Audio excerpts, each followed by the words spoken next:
Money in the Bank 2017 is in the books, and I'm going to give you guys my thoughts on the show. I mean, right off the top, in my opinion, this show sucked. This was not a very good pay-per-view. I would actually say this was probably the worst pay-per-view of the year so far. And unless something catastrophic happens later on in the year, it's probably going to end up being the worst show of the year at the end of the day. I mean, who knows? It's too soon to tell because we still have many more shows left. But this show was an extreme disappointment. And it's really hard going into the show because it's a Money in the Bank show. And at least you've got the Money in the Bank matches. And kudos to all the guys out there, the workers, the wrestlers. They really did try. A lot of them really did try. And there was some good stuff on this show, but when it comes to the booking and the direction they're going in, I personally think it was just really lazy and it just didn't really connect with me at all. That's my opinion, of course, but this show really, really sucked. So, of course, the big draw every year is the Money in the Bank match, which is the ladder match with multiple participants, and the winner gets an automatic title shot when they cash in the Money in the Bank. This year, however, was different because not only did we get the first Money in the Bank featuring all women athletes, but we also got, well, actually the first ladder match in WWE with women. So that's a big thing for the WWE's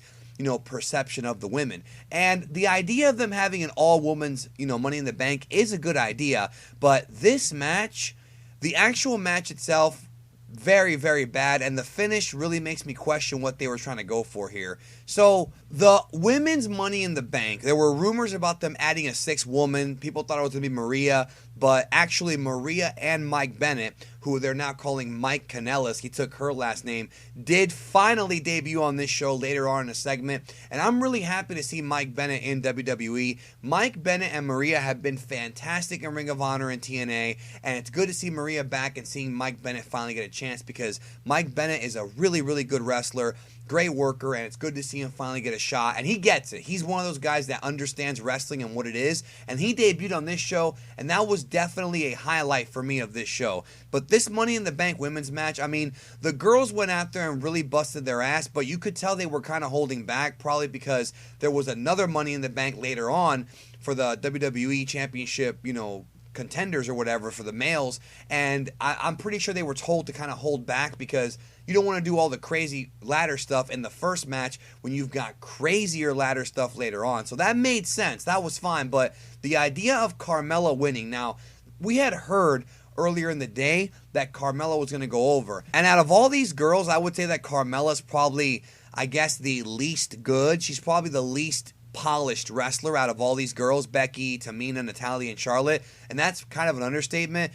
Putting it on her was just kind of like, we can't put it on anybody else, let's do that. And I thought that was kind of bad. Like, I would have preferred it to go to anybody, including Natty, but they picked Carmella. But what really made me kind of scratch my chin and be a little confused was that they promoted it as an all-women's Money in the Bank ladder match, and yet it was won by a guy.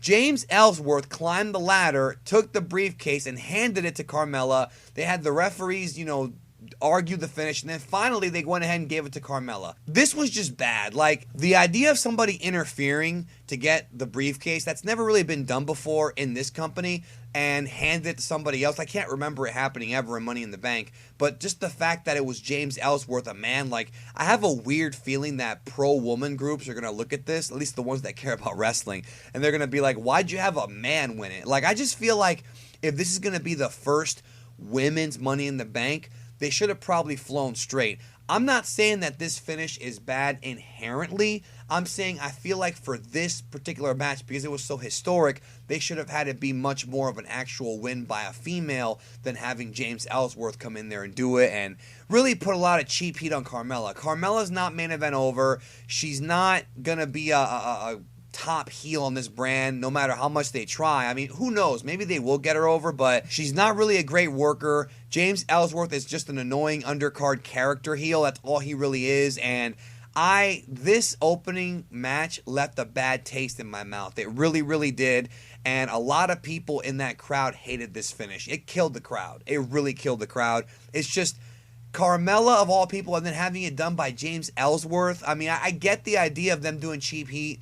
I just thought it was, again, cheap heat. It's a bad precedent for it to be the first women's Money in the Bank. Now, the next match was the New Day against the Usos. This was a pretty good match. The first, I'd say 5-6 minutes wasn't very good, but it really did pick up near the end. They had a tremendously great, series of false finishes near the end. They fooled me into thinking the match was going to end about 2 or 3 times, and it ended with the New Day winning via countout. And that ruined, they literally, think about this. I'm sitting here and I'm like, this match is boring. Then it picked up. Then the finish was a fucking countout finish. That's 2 terrible finishes in a row. Like, again, it's not even the wrestlers. Please don't think I'm disrespecting the athletes, because I'm not and I never would. It's the booking, the finishes. Embarrassing. I get it. They want to save the feud for later. I get it. A count out when the heels just walk away. On a show where you just open the show with a fuck finish, you don't want to do another fuck finish right after. And that wasn't even the end. We're not even done yet. Then we had Naomi and Lana. Lana, who's only had one other match in this company, goes in there and wrestles Naomi. And bless her little heart, Lana did not earn this title shot whatsoever. She did not win a match. She just got it because she attacked Naomi, which is pretty lame. And somehow in her second match got a shot at the women's title. That is bad booking, ladies and gentlemen. That is very bad booking. But you know what? I'm going to give Lana credit. She really did try. You can tell she's a little bit off in her timing. You can tell she needs a lot more work. That's obvious. This is her second televised match ever. But she did try. Naomi wins via submission, and the whole story of the match was that Lana was going after Naomi's knee. The story was supposed to be that if Naomi was not injured, she would have destroyed Lana because she's the champion of the earth, right? She's the champion of the world of SmackDown women. And because of her bad knee, Lana kept going for it. So the story made sense, but I don't think they really hammered home the idea that Naomi could have killed this girl anytime she wanted to. And to me, that kind of hurt the story of the match. And then they had like a part in this match that was a complete waste of time. So Carmella comes out there and teases cashing in, but then she backs off. So I guess the idea was they were going to build, or they are building up to a Naomi-Carmella feud that nobody on earth cares about.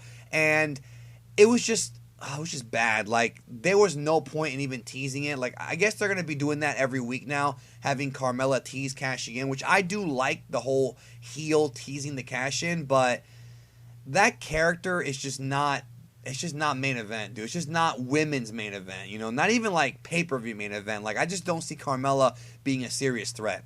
Then they had a pretty decent Fashion Vice segment with Fandango and Tyler Breeze, and it was fun. It wasn't anywhere close to being Fuji Vice. Old school wrestling fans know what I'm talking about. But it wasn't too bad. It was pretty cool, and this would build up to a match later on where Breezango, or the Fashion Police, wrestled the Ascension in a match that, again, nobody cared about. Like, this literally came off like Great American Bash 2004 levels bad. It was bad. So, Jinder Mahal versus Randy Orton, okay? This match, it was fine. It was fine.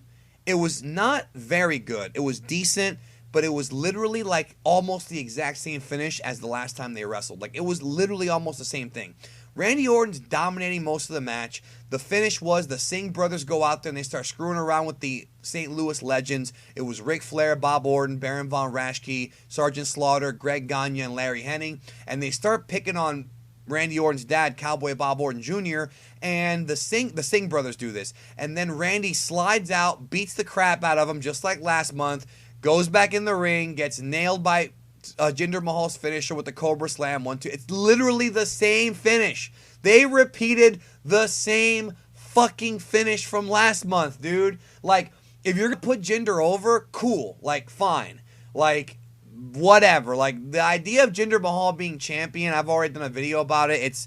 They're going to work on it. It's a project they're working on right now. The problem isn't so much Jinder, even though he's not ready yet, I don't think. It's the fact that the finish was exactly the same. It's like they couldn't come up with a better finish. I mean, they could have had something more with Cowboy Bob. Maybe they take his cast and some old school stuff. Maybe like Jinder hits Randy with his cast. They could have done all kinds of cool little throwbacks to old school wrestling, and it was just the same exact finish. Randy Orton looked really dumb. When you make a mistake, to lose the championship like he did before by beating up the cronies and then getting caught in the main heel's finisher, when you do that 2 shows in a row, that makes you look stupid. Fool me once, shame on you. Fool me twice, shame on me. So now Randy Orton looks like an idiot getting beat in the same way 2 months in a row. Again, terrible booking. They did not protect Randy Orton at all, even though they tried to by having him beat the crap out of Jinder and the Singh brothers. Nobody got over here. Like, nobody actually got over. Then they had the Ascension and Breezango, like, whatever. Like, Fandango won with a cradle. Like, it's like a freaking dark match. It was just pointless. Then we had the main event, all right, the Money in the Bank. Now, I got to give props to these guys. AJ, Baron Corbin, Kevin Owens, Dolph Ziggler, Nakamura, Sami Zayn. So before the match started, they had a very interesting angle they shot where they teased that Nakamura was not going to be in this match. Basically, as he was coming out, Corbin laid him out, hit him with a camera, and he was gone for about half the match. And I was watching this thinking, oh boy, like, if they're really going to screw us out of Nakamura, especially the crowd that was there that paid money, a lot of them paid money to see Nakamura there in his first ladder match in WWE. I was like, they can't be this stupid. But it was just an angle, and Nakamura did come in later, which was okay. But I thought, again, it was just weird that you had these other guys going in there and literally busting their ass, dude. And they had Nakamura come in later. And it was just weird because, like I said, these guys are busting their ass, and Nakamura's going to come in, injured. But the story of him coming in injured and kind of vanquishing the villains after being hurt, I like that idea. The problem is that in this match, everybody was hurt. So even though Nakamura got laid out, because of how dangerous this ladder match was, everybody was hurt in this match. There were a lot of pretty big spots in the match that I thought were interesting. But it wasn't on the level of previous Money in the Bank matches, in my opinion. You had a lot of good guys who were experienced in these kind of matches, like AJ, Sami Zayn, Kevin Owens, especially Sami Zayn and Kevin Owens, because those guys had some hellacious ladder matches on the independents, not just against themselves, but also against the Briscoes in the infamous Ladder War, which is one of the most insane, violent, crazy ladder matches in history. Go out if you can and get yourself a copy of the Ladder War from the Briscoes versus Kevin Steen and El Generico from Ring of Honor. It might not be easy to find nowadays. I'm not sure if it's even on sale anymore. It's probably on one of the compilations, but that match was absolutely nuts if you haven't seen it. They had this insane Death Valley Driver spot where AJ Styles used the DVD from the apron and put Kevin Owens through a ladder. That was crazy. Sami Zayn did a half Nelson suplex on the apron on Kevin Owens, which looked freaking scary. Like, there were spots in this match that were freaking scary, dude. Again, I'm not gonna sit here and say it was the best ladder matches. It wasn't, but there was a lot of stuff here where I was cringing, like, whoa, like, and that's good. I mean, if you have a ladder match with a few spots here and there that are like that, most fans are gonna be happy with that. So they had a awesome segment with Nakamura and AJ in the middle of the ring, teasing them having a match eventually. Of course, they had a huge series of matches in Japan, especially the Tokyo Dome match that they would have literally right before they would sign with WWE.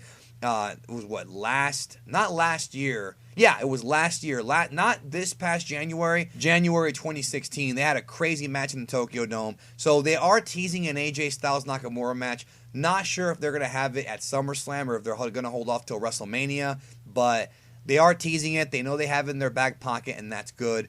I also should mention that Sami Zayn did a sunset flip powerbomb onto Ziggler, which looked really nasty. And the reason why is because he could have fucked up and injured him because of how close they were to the ropes. But these guys are professionals, and they did a great job there. So kudos to them for that.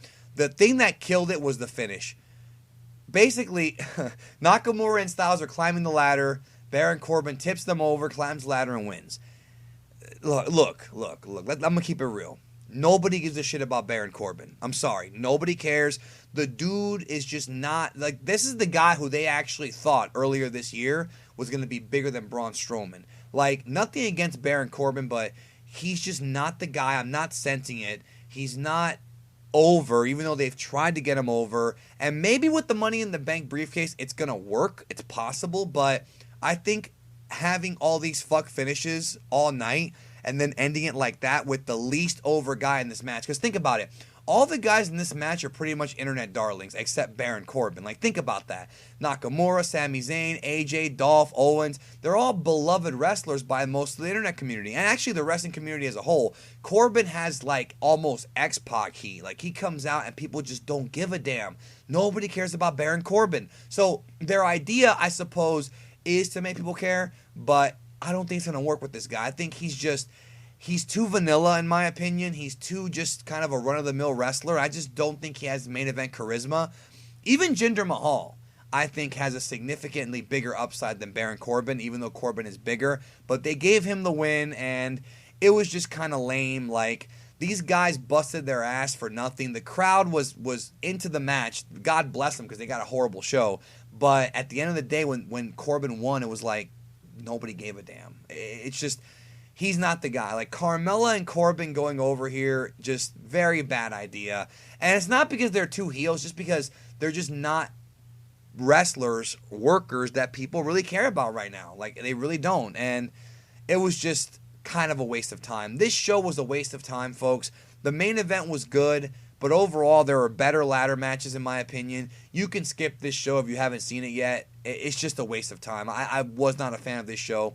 Worst pay-per-view of 2017, and that's my opinion. Hopefully Great Balls of Fire featuring Lesnar versus Samoa Joe will be better, and I almost feel like it has to be with those two guys headlining. Plus, there's a rumor that Roman's going to wrestle Strowman again on that show, and that's always going to be a good match because those guys have good matches. So, those are my thoughts on Money in the Bank 2017. Give me yours in the comments section. Did you like this show? Do you agree with me that it sucked? I thought it was a complete waste of my time. You know, the main event was good. If you're going to watch something from here, watch the main event. The work in the Usos versus the New Day match was good. It was good work. These guys went out there and busted their asses. It was great. But I'm sure they're going to have better matches and more matches in the very near future. Thanks again for checking out my review, and I'll talk to you guys in the comments down below. Peace.